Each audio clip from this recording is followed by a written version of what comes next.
I think Vince is right. The smiles on those kids' faces or anybody nearby, it makes it worth it, and we definitely applaud those efforts. Now, we say all that to say this.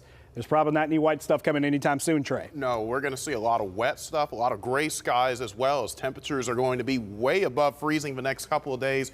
We could be approaching near 60 coming up later on this weekend as we see a surge of unseasonable warmth move in. This evening, we're looking at temperatures ranging from the low 30s in Franklin, 32 in Franklin and Somerset to 39 in Pittsburgh. Warm spot right now. 41 in Morgantown. There's not a lot of wind out there this evening, so that could set us up for another night of patchy fog once again. We'll see those temperatures drop back into the mid-30s just after 1 a.m. The most likely spot to see fog in the morning in the Laurel Highlands and the Ridges. That's where visibility could be under a quarter of a mile in spots. Farther west, though, I think the wind will be a little bit stronger to prevent much of that. And then we may see one more morning of fog going into the day on Friday, but Friday will likely be our last morning with that fog as we start to see our weather pattern shape up going toward the end of a week. There's the area of high pressure parked off to the northeast here this evening.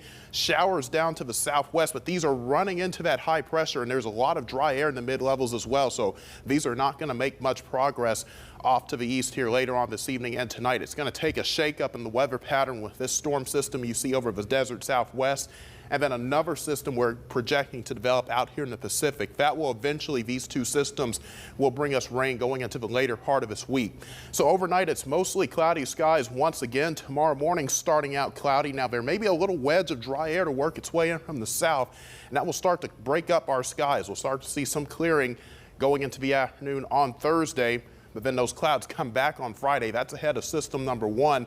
That'll bring in a decent chance for showers coming up Friday night into Saturday morning.